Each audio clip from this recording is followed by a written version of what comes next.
Welcome to the Microdosing for Healing podcast. I'm your host, Casey Garrett, and together we'll be discovering and learning from inspiring voices of healers, medicine keepers, and visionaries.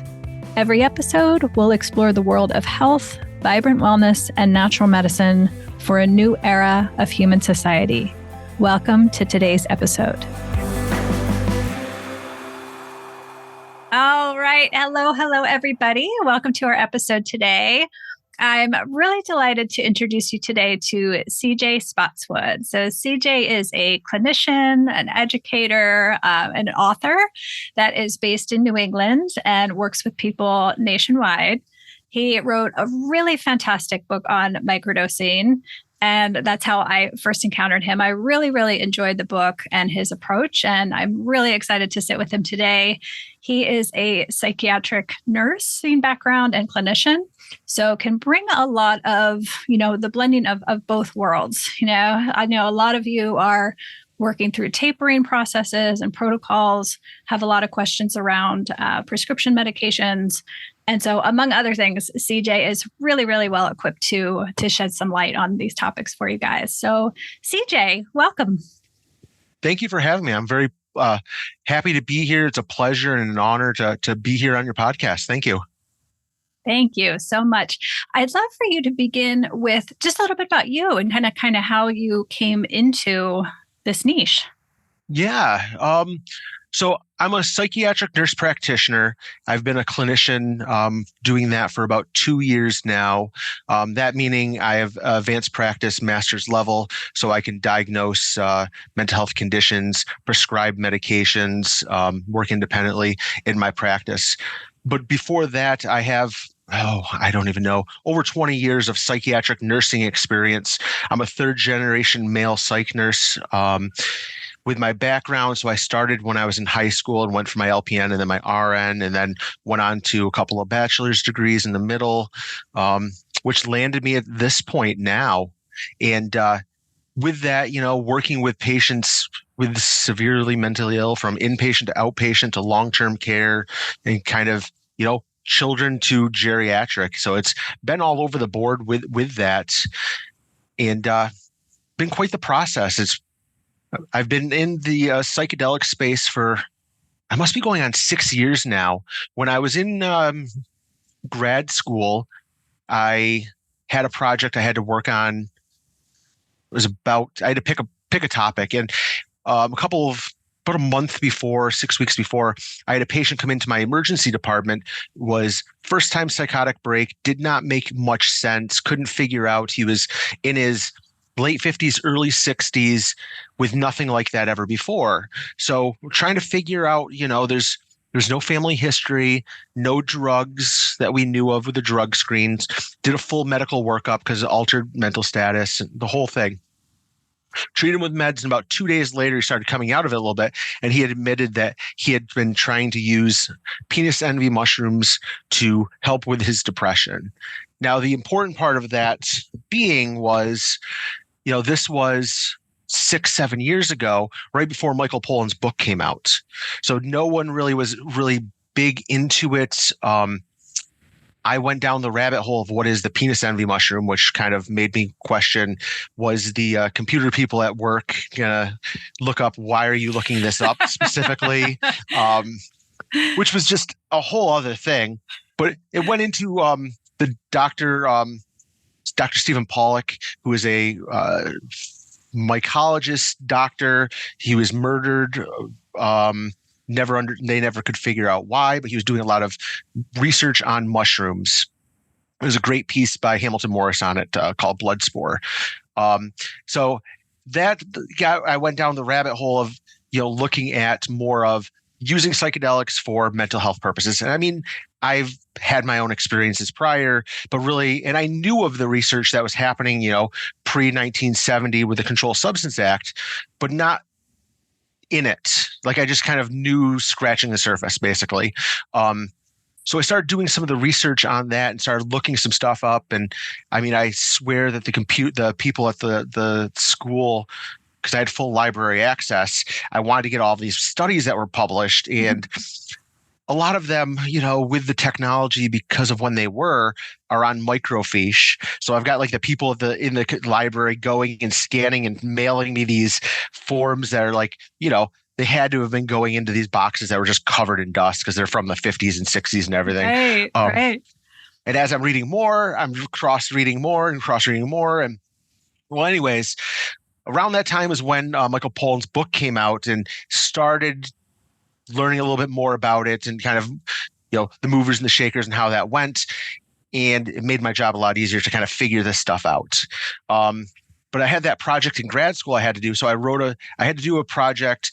It was like an hour-long talk on a subject, whatever. And my background being a psychiatric nurse and doing for my Psych NP at this time, I was like, I'm going to do some research on psychedelics and the history of and this and that, which they were like, okay, don't know much about it, which will be kind of cool. Let's do it. And when I got done with it, I had this hour-long presentation. I had to give it to coworkers, and like my coworkers, I had worked with some psychiatrists at the hospital that had background with MAPS, had some background from one of them was trying to figure out how to send a patient to Montreal to do ibogaine treatment for his substance use disorder in like the early 80s. So like early on. So it was like this warm and excited like piece. So I put in an abstract to the American Psychiatric Nurses Association's National Conference, which I'd applied for numerous times on other subjects, never got anything. And I got word back that they wanted me to come and to talk. And then when they did that, about a month before, they said, oh, by the way, we want you to be doing the pharmacology heavy piece, which in our background, when you do the pharmacology hours, like out of, I think for Psych NP, we have to do 75 hours of continuing ed every 2 years, every 3 years, whatever it is, 25 of which has to be pharmacology. And the only place that they do the pharmacology ones are at the conferences. So it's heavily attended, not realizing I'm going to be going in and what I'm walking into. So I'm thinking I'm going to commit career suicide at this point, going in, talking about to psychiatric nurses and substance use nurses about the pro use of drugs and how that's going to be good. And this was early on. And I go up to go do the talk, and it was literally standing room only with people sitting on the floor, 400 or 500 people in this talk. And it went amazing. Not only did it go amazing, it was like people were coming up to me the rest of the week talking about how great it was and how it was different. And they'd never done anything like this at the conference before. So that kind of showed me I'm in the right space. I know what I'm going to do. And I never told my school I was doing it. So when I went, one of my teachers was actually at the conference, and they were like, we need to talk when you get back. Surprise. What is this going to mean? So, right. So I come back and they're like, why didn't you tell us? Like, will you do that talk here in class? We'd love it. I'm like, oh, this is great. Which then rolled into me doing more education and more education for myself and like all of my projects on that. I started doing some work with Psychedelics Today, doing some of their education program. Took a bunch of their programs. I have my own continuing ed on their website now. I got in with psychedelic.support and helped co-author their 8-hour continuing ed for medical providers. That's full CME, and co-wrote that. And then kind of jumping into doing more conferences, more things, and really just kind of making my way around because it was just interesting and enjoying it. And I live in Maine, so I'm kind of removed from the world in many ways. So as I'm kind of getting into doing it, it's like, here I am a distance away, and with technology, I can do these sheets and I can do some forms and I can do all these different things from a distance. And as it's kind of grown, like I have to say, here we are. I've been doing this like 6 years now. I would have never thought that we'd be at where we are now. I thought this would be 10 plus years out. It's just the speed is just breakneck. It's amazing. Absolutely. Thank you so much for that background. Yeah. I would love, my first question is to dive into, I think, nurses all over the country. Yeah. are in such a unique position. And I know we've had some nurses through our program who are coming with the intention of working on their own growth and healing, but they also have the intention of introducing this into their practice and being very well informed to support people. Can you speak to all the nurses who might be listening who are curious about getting into this work? Yeah, that's one place I've really kind of been shifting my movement a little bit more toward more nursing centric type of piece to it. As I've realized I've known all along that nurses just fit. We just fit into this position. Mm-hmm. We're uniquely positioned, not only because of, we're the largest piece of workforce in healthcare, but, your specialty is so much. And especially on the overnights when you become the custodian, the respiratory therapist, whatever it is, it just falls into the ravine of nursing lab. And nurses are also known for their unique interaction and just being there with the patient, with the client throughout the process, as opposed to other medical. I don't want to sound like I'm downplaying other medical, but our job is there the whole time throughout. From start to finish, walking in the door to walking out the door. So it's it's a unique piece to it. And as I've kind of gone through, there's a unique piece because of what we do. So like one of the things I left out during my bio is during my bachelor's in nursing, my undergrad nursing degree, I didn't realize it at the time. I just went to the school that was nearby in my town. And I realized early on my program was different. And by different, it was different in like the holistic piece to it, I guess, for the bet. And not realizing that the school I was going to was one of 15 accredited holistic schools of nursing. So it was, part of my program was I took yoga for nurses, Reiki for nurses, all of these complementary modalities and training, and just it was different. And it was really exciting to see in there. So everyone that was in my program were already established nurses who were coming in with these different backgrounds. And when we were doing, case studies and talking, it was like everyone had this view of like, you have a patient 67 years old, post-cardiac, the whole, and what would you do to treat them? And when we had this posed, everyone had the same question, but everyone had a different background. So one of the people in there was a ICU nurse, and I'm going to watch their vitals and I'm going to do whatever those nurses do. I don't understand the medical that level. I'm not even going to pretend I do. I can read lab work and kind of go, okay, I can look at the medications. I know that's not my specialty by any means. So then the other nurse was a holistic. She was a hospice nurse. And her approach was, making sure there's the comfort, making sure this, and kind of making sure that the family is there and helping out. And it comes to me, and it was, what am I going to do looking at like this person, post-cardiac? Well, I'm going to look at make sure their anxiety is under control, because then with the anxiety will change the heart rate and change this and change that. I mean, and no one had the wrong answer, but everyone had like different approaches to ways of going it, which is kind of where I went into really heavily in my book, where I talk about nursing uses this biopsychosocial, sometimes /spiritual model, where we're looking at the whole person. We're not looking at just the cardiac condition. We're not looking at Mr. Jones in room 247. We're looking at the person and how they're interacting and what they're doing. And, it goes back to like Florence Nightingale, where talking about the cleanliness of the rooms and open up the windows and let in more light, and, different in that sense. And when we look at nursing specific with psychedelics, we have been in there since the beginning. If we're looking at traditional roles, many of the times the healers were the people that were also using either the traditional medicine approach, they were also healing other medical modalities. And there's that great line where they're just connected together during that time. But then when we look at like with nursing, what we do, there's a great line from one of the papers that came out last 2 years by Andrew Penn, where it was just talking about, you don't know what it is, and I'm paraphrasing, you don't know what it is that they're doing, but you know when it's not there. And that's kind of what nursing does. It's you just can't put words sometimes, and that's why it's the art of nursing.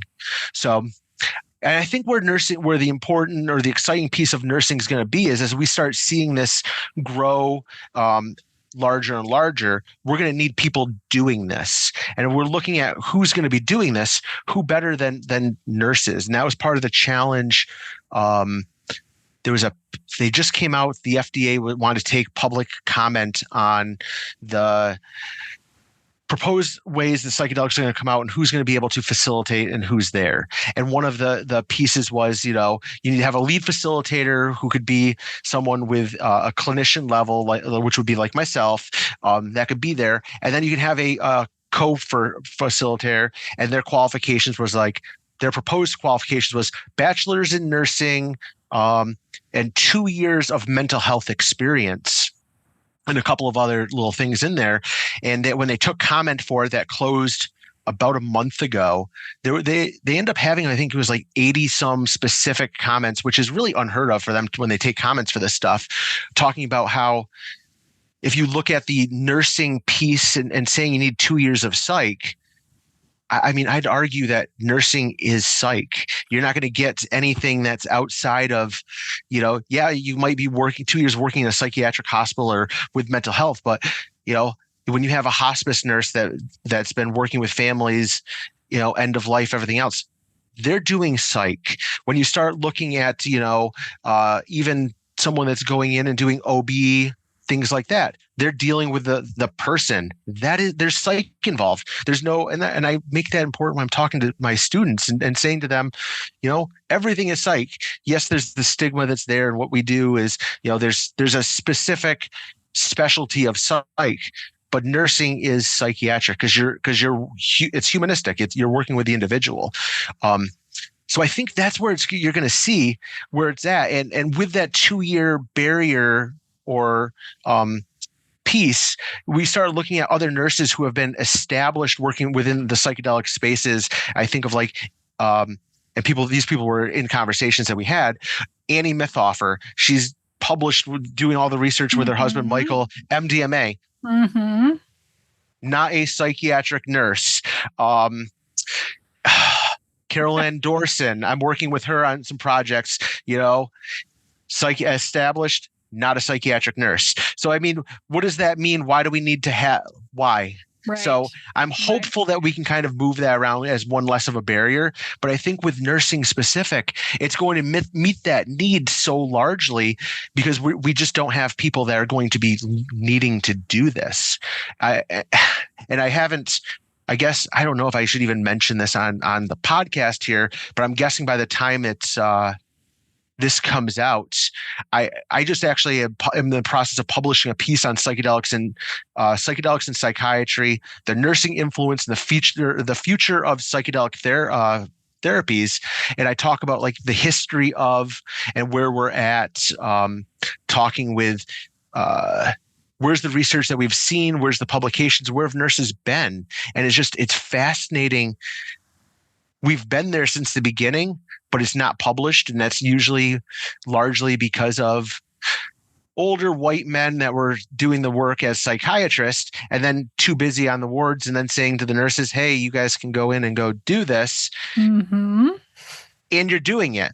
And the other piece where I was like thinking like that specific, if you're working with someone in an ICU who is delirious, that's like someone who's psychotic. You're still doing that. And that's kind of where the idea where the nurses could do it traditionally in those places. And it went amazingly well, So I think that that's going to be the piece that is going to be so largely there. And I think that a lot of the training is inherent for nurses. That's why the programs so I said at the beginning, some of my background. I'm a recent graduate of the CIIS Certificate of Psychedelic Therapies and Research. In there, the head of the program, Janice Phelps, she published a paper in 2017 talking about training for psychedelic therapists and guides. And in there, she talks about here's the people that would be good, medical staff, ordained ministers because they do therapy, therapists, etc., and nurses because of what they do. And that's it's just natural for us to be able to be doing this because we do it and just kind of floating on our feet. And so I think that the education background is going to be just a little, additional training just to kind of shine it up a little bit and learn that task. But when it comes to nursing, you learn in school how to be a nurse and you learn everything. And then when you go into the specialties, you learn. Like my experience, I could go in legally and work as an OB nurse. Am I going to be efficient? Absolutely not. I can go fetch towels, and most of the women wouldn't want me in there probably anyways, and I don't blame them. But, I can evaluate and whatever, but that's not my specialty. The assistants on the floor that have been doing it for years are far better, qualified for it than me. But that's the background that you have is just generalized, and then you go into those specialties. And I think we're going to see as psychiatry with psychedelics, and it's going to be a great specialty for that once we kind of learn it and get the proposals and get the formalized training, formalized certifications, all the stuff that the American Psychiatric Providers Association, I think that's what it is, APPA, is talking about and trying to get out there. So it's interesting, and it's going to be a great way of seeing this. And if we can get this into the schools of nursing early on, we're going to start seeing that. And I think that will part of that'll be nice is getting around the stigma associated with psychedelics as well. Once we get that down. So I'm working with an organization right now called reconsider.org. And reconsider.org is a group trying to change the stigma with this. And this year I'm one of the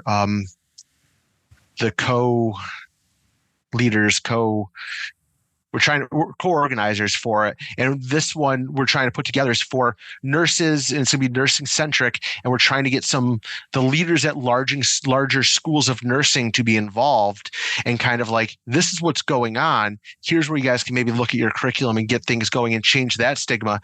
Because when we look at psychiatry and psychiatrists, there's already schools of medicine that are doing this already and lining up. And I hate to say it, but I think that nursing is arguably better in some aspects, versed to be able to do this, especially with some experience.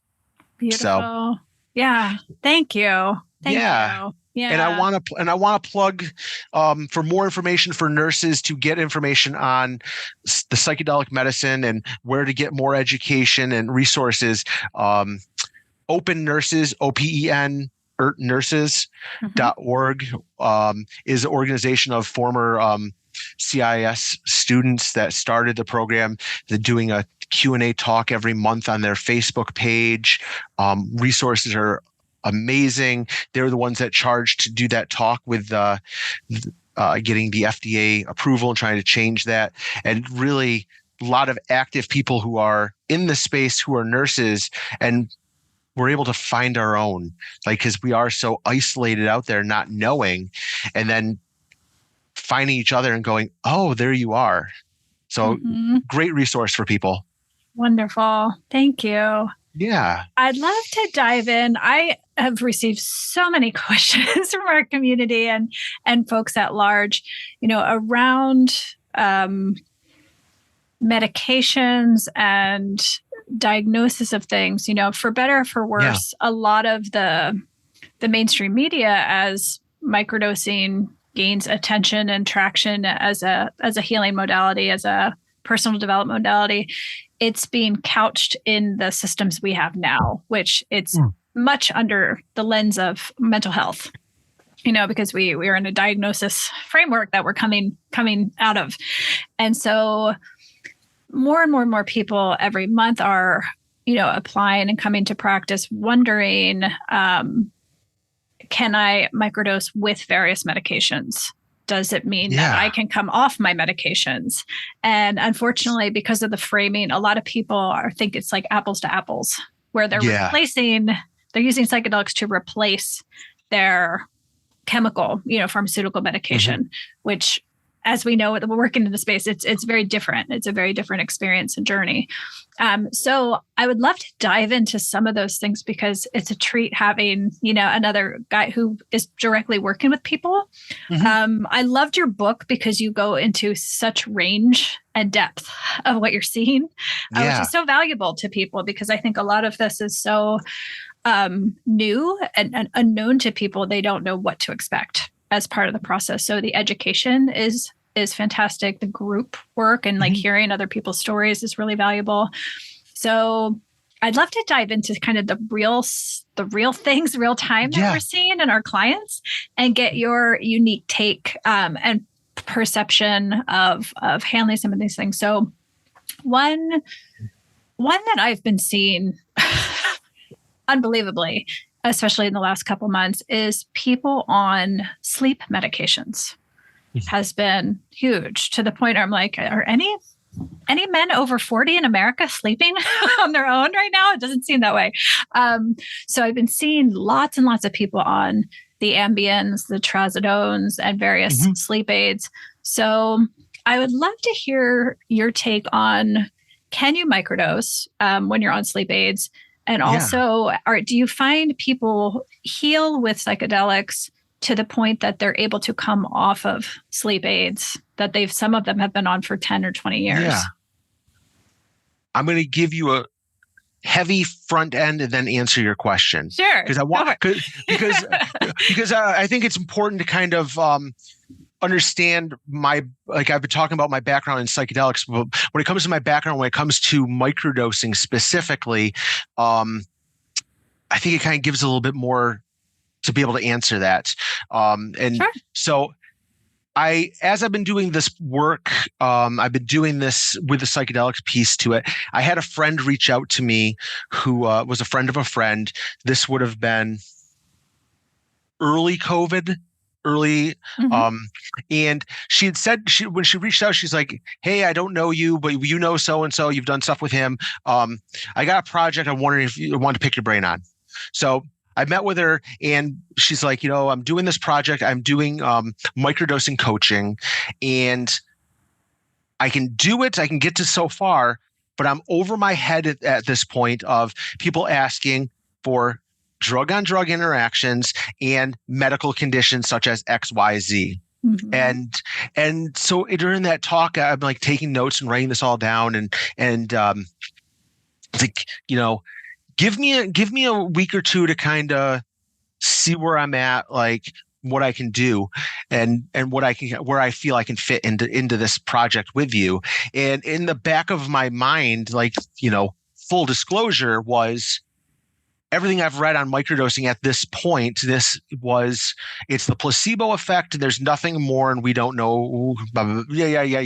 And so when I that was where my conundrum really sat at the beginning of this, was how can I ethically go into this? And I don't want to be a snake oil salesman, basically. If I'm going to do this, I'm only going to commit to this if I believe in it. And that's when I really started getting into reading the research, with a different view, and getting into James Fadiman's work and Amanda Fielding's work and those types of studies, and kind of the what's there. And what kind of the early things that I caught, and it was, one, there's amazing just stories of people. And is this antecedent evidence or what? I don't know.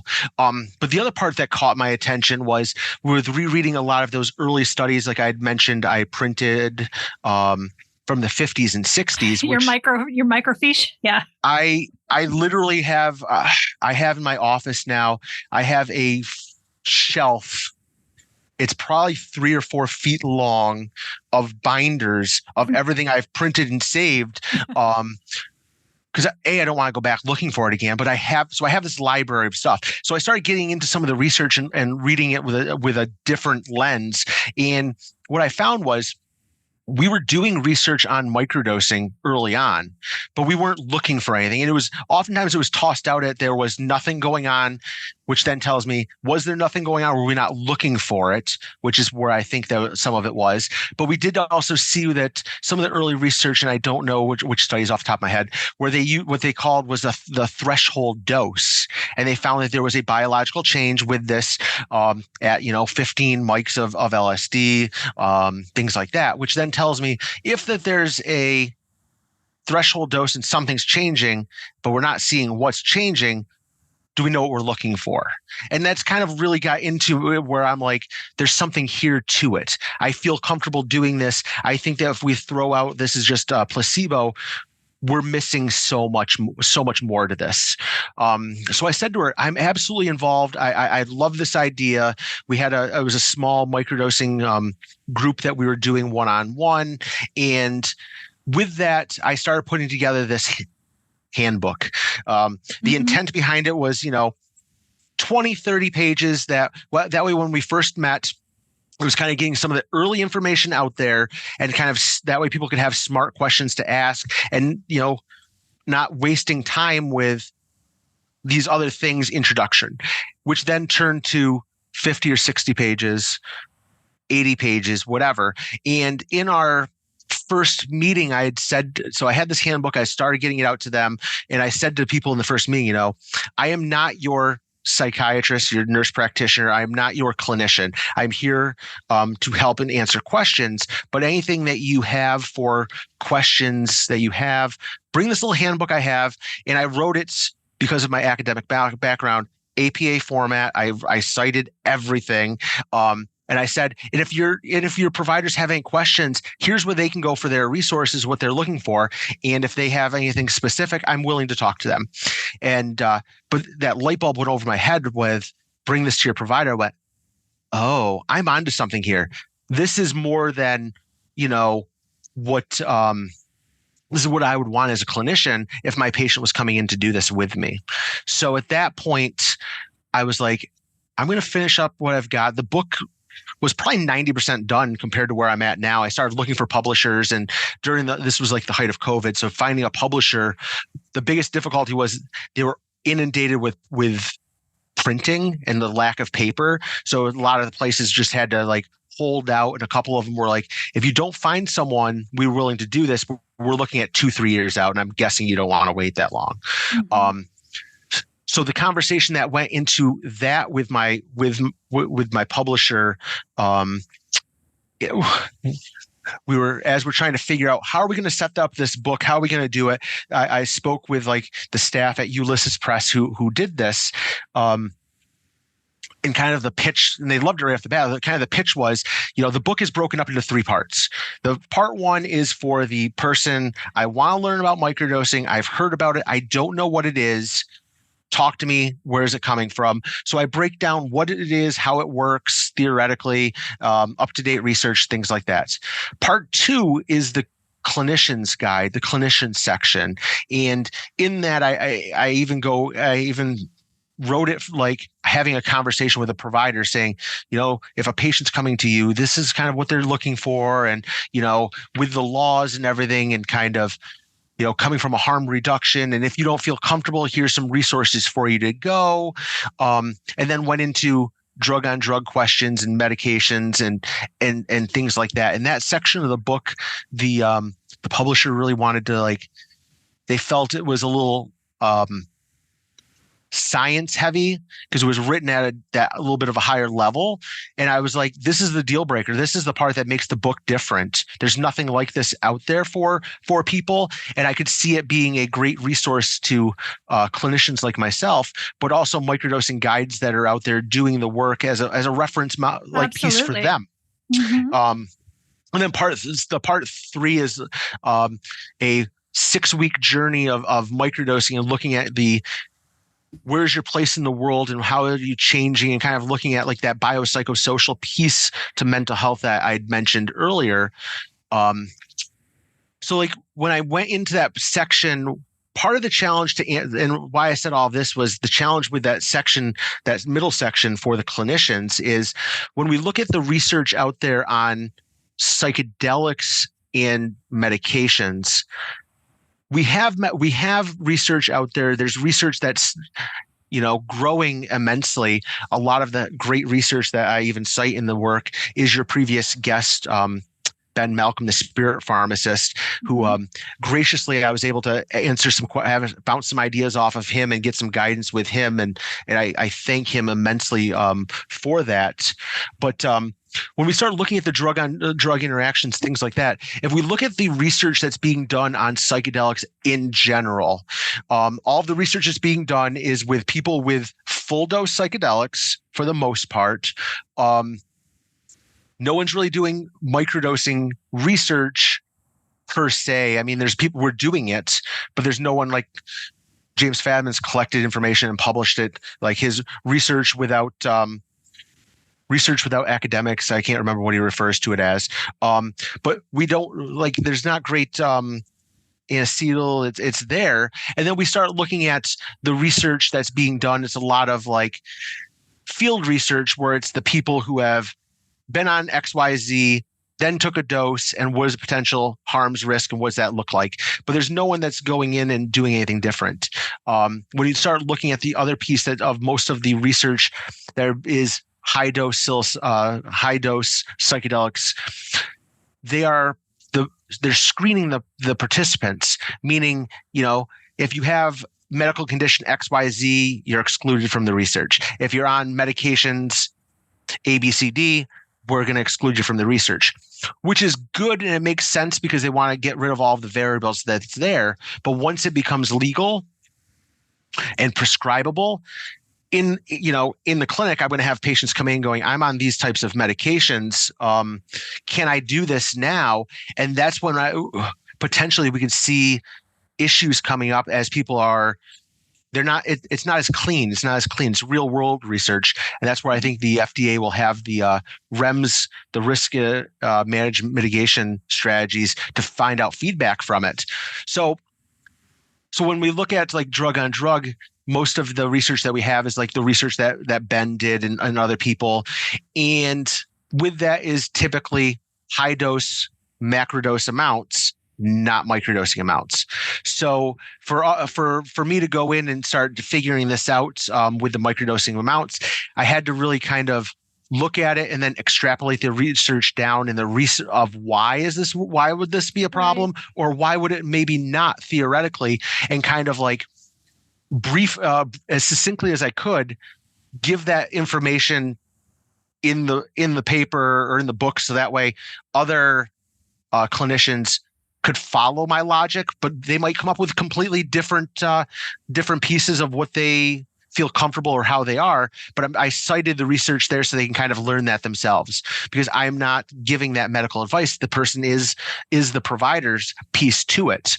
So really it is, we'll know more as we start seeing it more commonly coming about. Mm-hmm.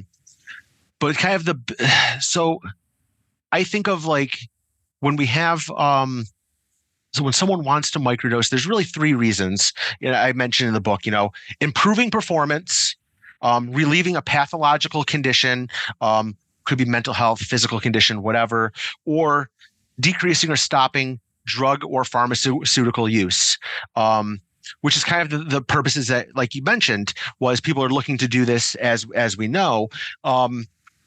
And we have to kind of look at meeting the person where they are of, is the medication that they're on risk harm of stopping it, is kind of how my approach is. And what's the long-term effect of that? So I'm also working with a company right now, Remap Therapeutics, where we're working on doing full dose psychedelics, for people with chronic pain and relieving mm-hmm. chronic pain. And we can talk about that after. I've had amazing results with individuals, but I'm doing their psychiatric consults with that and doing the screening, and we're looking at drug on drug interactions and kind of what are some potential, where can we get rid of the risk of not having as a great session, things like that.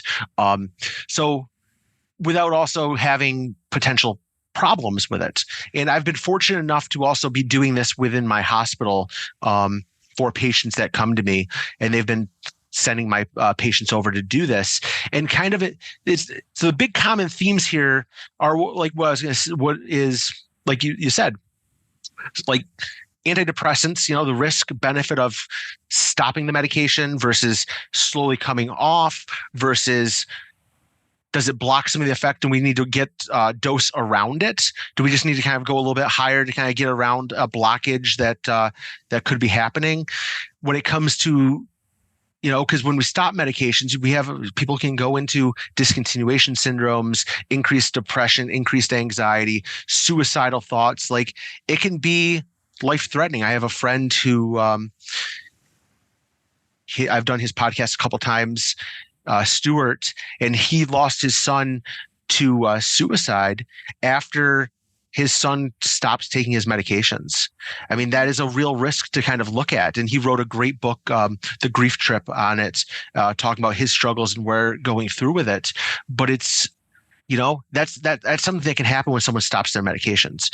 So for me, it's like, where is this possible? What's it going to be? And with the population I'm working with, like with chronic pain, I know if we start stopping some of those medications, the chronic pain is going to get worse. What is their life going to look like as a result of that? Right. Right. So a lot of like times with the antidepressant medications, and this is kind of a general overview, like the SSRI medications for antidepressants, a lot of them can theoretically block some of it. This comes from some of Ben's research, or some people don't have any effect at all. It doesn't change at all. And it's kind of figuring out for the individual, what do they want to do, and is it going to go, and do we have to kind of go higher? I've got, when it comes to the sleep medications, like specifically, one of the medications I'm looking at is the medication trazodone. I prescribe it all the time. It's a great medication for sleep aid. It's a horrible medication as an antidepressant. It's not very effective for antidepressant. So, but with that, it does have effect on the serotonin 2B receptor, the serotonin 2A receptor, which is the one that serotonin that induces the mystical experience in psychedelic. That's the one we're trying to hit. So what I tell people that are on that specifically, it's got a shorter half-life. So if you're going to be microdosing, let's say tomorrow, I probably would find a different thing to take for sleep as a sleep aid tonight, so you don't block the effects tomorrow when you're going to be doing it. Medications like the Ambiens and things like that, they're the non-Z sleep aids, being that it's kind of works like a benzo, so it could theoretically block some of it because when the benzodiazepines such as lorazepam, diazepam are used as trip blockers to getting someone out potentially, like in the emergency department or standby in the clinical research. So that could theoretically block it. We don't really know. So I think the big important thing when you're looking at what is this medication, can this go with it? When you look at it as a broad stroke, a sleep medication, it's more beneficial to kind of look at it as, what is the drug specifically? Because sometimes, providers will prescribe stuff, what's called off-label, if it's not for FDA approved. So one of the medications sometimes that's used off-label would be aripiprazole for depression, which is an antipsychotic medication. This is my antidepressant. Well, technically it's not an antidepressant, or I'm on this other thing that's going to help me for sleep. Well, really, it's not a sleep, but it's kind of this class. So really need to look at what it is that specifically the drug, because it can be in these different classes that people don't know. Yes. So that's kind of the other piece to it is what is it? What are we doing? And where are we going with it? Thank you. Yeah. Thank you for that. I mean, one of the things I think is so wonderful about people expressing interest in psychedelics or earth medicine is that for the first time for many people, they're really starting to consider the relationship with their medicine or their drug for the first time. And so they're asking questions, like the fact that they're exploring this, it's prompting them to question their relationship with their medication, their prescription, which I think is so empowering for people to like really for the first time go, how is this affecting my body? Is this working? Like one of the questions I often ask people who come in with prescription medications, often several, is I like to ask them, what is their relationship with their medication like? And they always take a beat and they're like, I've not really thought about that. And now that they have to think about how they feel about it. Is it working? Is it beneficial? Many, many times I get the response, I don't know that it's necessarily working for me. I certainly don't feel like I'm thriving, but I have more fear about coming off than I do. I fear feeling worse than I already do, more than I feel kind of a positive regard and relationship. So I think just zooming out, I think the effect of just questioning how you're feeling and your relationship is a really positive aspect. Related, I would love. With that, I want to add to that. Kind of the gold standard of when starting antidepressant medications, is how long am I going to be on it? Is kind of one of the questions sometimes that people have, and then people are on it for years, and kind of the answer people will say is probably a year is kind of the gold standard. But the reason why that is kind of like thrown out there is if you think of the reason why someone is on it, because they're depressed of life situation, job situation, post breakup. Sometimes people will start them like loss of a loved one when they die, grieving, which is, what are you trying to medicate out? But if someone is on these medications and nothing changes in their life and they still go to a job they hate with family members that are taking advantage of them and, working all this stuff, you stop that medication a year later, all that stuff's still there. It's going to come back, right. And that's the piece that I think sometimes people don't think of and that's kind of where I would challenge someone who's, do I want to come off? What got you to this point to begin with? And have those things changed? And what is your view on that? And kind of then go, okay, things are different, this and that. I've got a new job. Okay. Let's see how that kind of goes with it and kind of go with it from there. And some of the medications with stopping them, like I am afraid of what might happen this and that. I mean, some of the medications, like a few of the people, like the individual I had done with the pain piece to her, she was on high dose venlafaxine, which is an SNRI, and it helps with pain, it helps with depression and all of that. But it's one of the ones that's notoriously difficult to come off of. Like when I've got a couple of patients that I've inherited that the med wasn't working and we've left it there because they don't want to come off of it because it sucks to come off of, the lack of a better term, brain zaps and all of that. So when I stop that medication for people, I'm sometimes doing it over 8, 12, 15 weeks of a slow taper, with also telling them, if this is going too fast, let me know and we can even go slower, because I don't want to put you through that if you're not ready for it. So that, that's the piece of just like people are on because they're afraid of coming off. And I get it. I respect it. Now let's look at how we're going to go around that and work with that as well. Mm-hmm. So yeah, absolutely.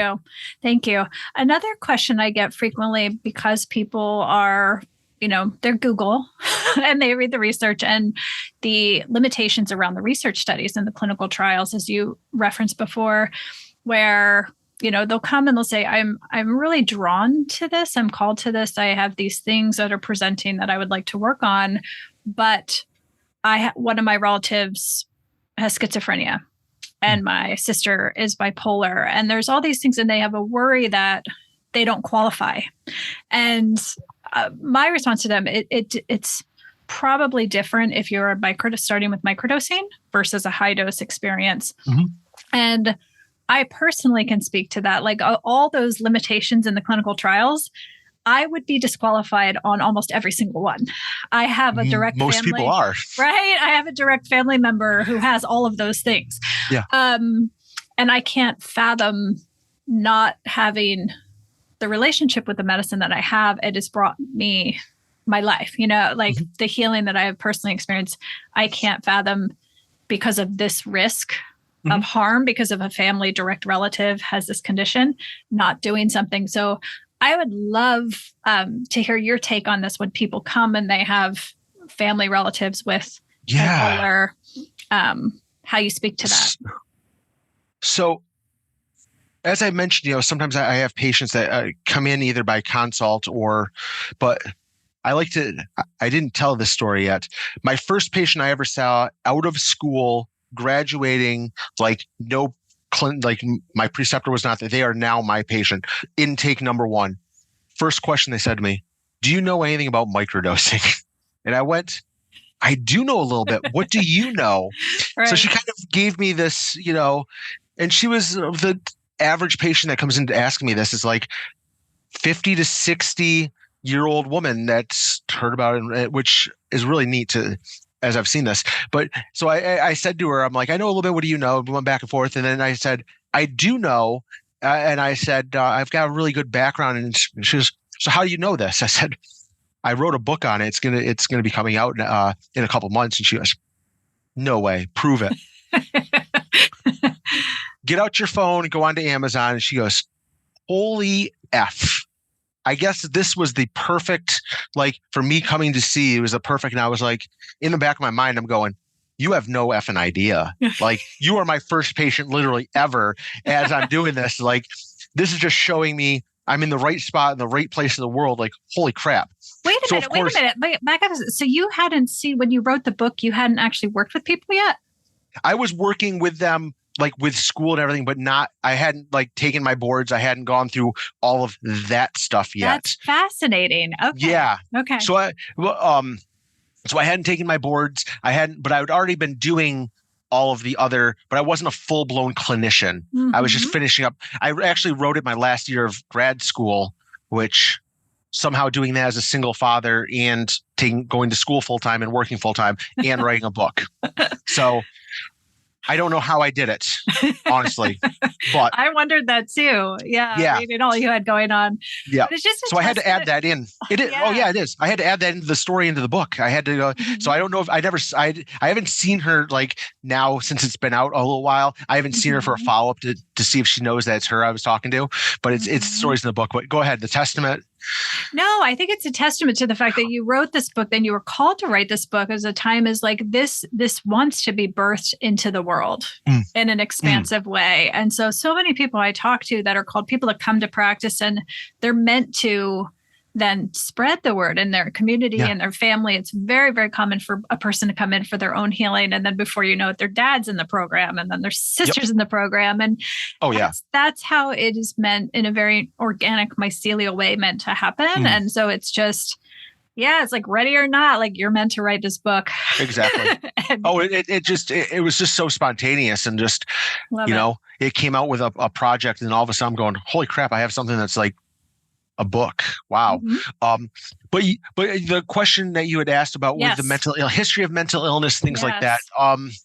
So the things that Barr are looking at is a history of schizophrenia, oftentimes bipolar, specifically bipolar 1 now. It's more due to some of the effects it cause, either inducing more psychotic or having psychotic symptoms lasting longer, Strassman talked about this in one of his research from the 90s, where people will sometimes go and have these extended psychotic breaks that went on. And so when I don't recommend that people do high dose purposely with a history of schizophrenia, psychosis, things like that. Do they do it? Yes. Do some people have great outcomes with it? Yes.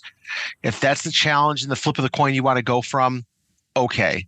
And I guess the other part to caveat this too is I come from this medical background. I have the medical background. I have this experience working within the medical model.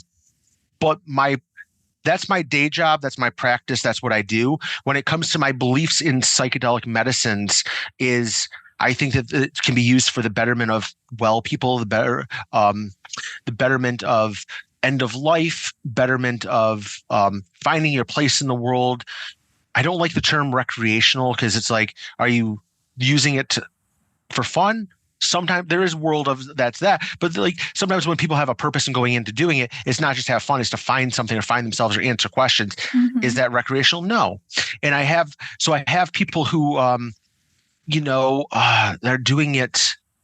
Like I've got a friend I went through the program with, Brian. He's a Lutheran pastor who wrote his PhD dissertation on psychedelic use in mental health clinicians. If someone's coming into like looking at spirituality and growth, could I go and sit with them? Absolutely. If they're looking for the spirituality and growth piece, I would want them to sit there with Brian because he can fit into that piece so much more and touch into that than what I can do, and knowing that limitations there. But as I go back, looking at like psychotic and people are doing them, if people are, I wish the best when people do it, but I can't like say I recommend this to them with previous psychiatric psych diagnosis of like schizophrenia, psilocybin, psychosis, things like that. And if they do, it could last longer. When it comes to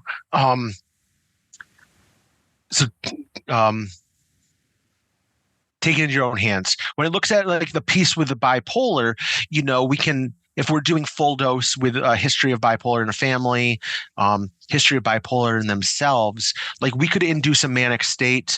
There's been a few case studies that have been published on that. Could be worse off, be prepared for that, it's kind of making sure that setting is set up for optimal output, optimal outcomes. When it comes to microdosing specifically, microdosing and bipolar, I think, is going to be one space that is going to be some great improvements seen. And I say this in the fact that when we look at treating bipolar depression, and as a clinician, I treat this every day, and it is notoriously difficult sometimes, because when we look at the medications that are available, they're antidepressant medications, the SSRIs, SNRIs are all known to sometimes induce a manic state, sometimes known to dysregulate someone's emotion the other way, can lead to inducing a manic episode. So doing it with those medications can be done carefully, skillfully, and watching out. Some people just don't work well with those medications and make them feel more hyper, feel worse than they are. So they stay away from them as well. So to have a medication that lifts the mood, we're kind of limited.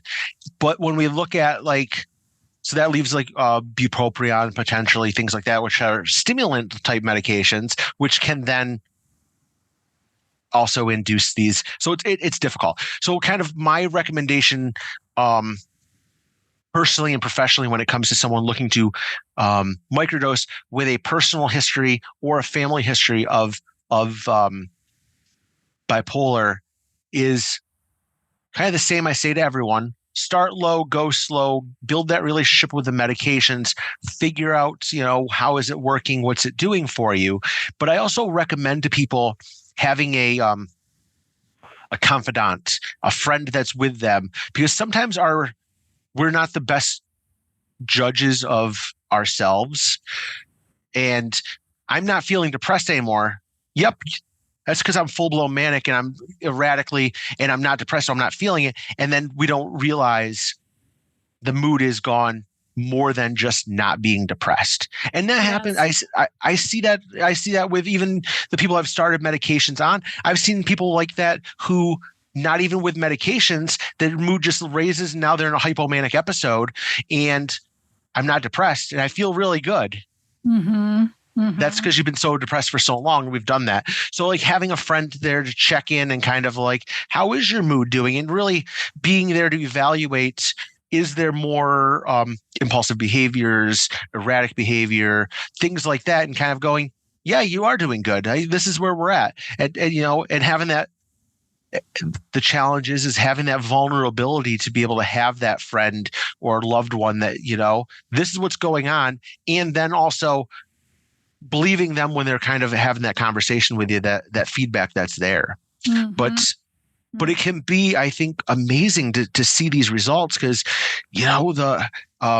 Dr. Benjamin Mudge talks about this with his research looking at ayahuasca for bipolar depression. And he, in his couple of podcasts with Psychedelics Today, and he talks about his challenge. He has bipolar himself, and the number of people that he knows who have suicided as a result of not treating their mood and not being able to successfully treat their mood. Like, I'm not saying that suicide is the answer, but I get it sometimes when you're depressed and you're to this point of everything's not working, that hopelessness, there's no help for me.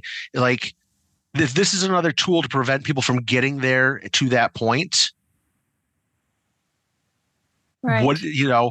Ultimately, I hate to say it, but the not doing it could lead to death as well. And it's doing it carefully and being, approaching it from that manner. Yes. Thank you.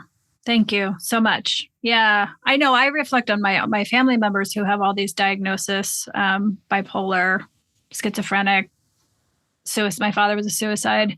And I wonder if they had psychedelics available to them, would they? Yeah. They probably would have survived and been much better with these conditions. So thank you for speaking to both sides of that. There's a lot of research earlier on too, where they're giving patients with schizophrenia in the hospitals this and seeing is this going to be a treatment? So it's not based, completely out of research. It is there.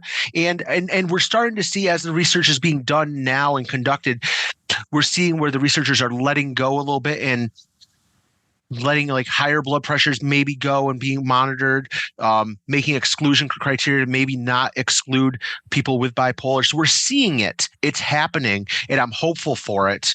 I know that the speed is not what people want, and that's why we're seeing individual places decriminalizing it, states as well. Mm-hmm. Mm-hmm. But, so I think that we're seeing it as coming available for that. But if you're going to go about this and do it carefully. Yes. But it is going to be slow. And looking at is this something that's going to be feasible in the next couple of years? Can I last that long, waiting that long? And then figuring out what is my game plan. So, yeah. Thank you for that. Yeah, we're almost at time. I love to ask folks in the field to speak to, it's changing so fast. It's all happening so fast. So it's hard to forecast out. But if you had your dream and vision as to, the ideal way these medicines could be incorporated in our modern society over the next 5, 10, 20 years, I would love for you to, wrap up by sharing what that would look like, how that would be. With, like you said, the research and everything. I mean, I spend my day off reading, trying to keep up, and I honestly I can't as it's getting published. I just can't. So it's just amazing to see. I think, I want to see if this is my perfect world of going about it. I want to see this being brought into the medical model so people can have access in that medical model. Because if it's not in the medical model, there's a lot of people that will not access this unless it comes from a pill because they don't trust outside of there. And I get that. I think of this being like my grandparents, if they were still alive, older people, they're people that, my parents, maybe, I mean, they come from the 60s. They're like, this is normal anyways. But their age, that if it didn't come from that, they wouldn't do it. And then if we're going to start looking at using it with children, things like that, which is going to happen eventually, that's the law with the FDA. We need to have it that way. The other part, though, is I want to see this in the perfect is having it where it's accessible, because with the medical model, blocks access to so many people that don't have insurance, don't have access to healthcare providers. That, like, I know a classmate of mine that went through my CIS program. She was depressed during COVID. She needed to get back on her SSRI. She knew it. She just didn't have a provider. She couldn't get it. So she started microdosing, had better results, and was very thankful for that. But here's someone who works as a nurse has health insurance, did not have access because of the situation going on. Like, then we start looking at people who don't have money to access or healthcare or whatever. And that's where I think that having access with microdosing, especially with that decrim piece to it, a community can grow and share and gift to each other, and grow once a year, one person doing it, taking turns, and people can have access. And the biggest expense in that is, the biggest expense would be having like a pressure cooker to do it, because theoretically it makes it much easier to do it that way.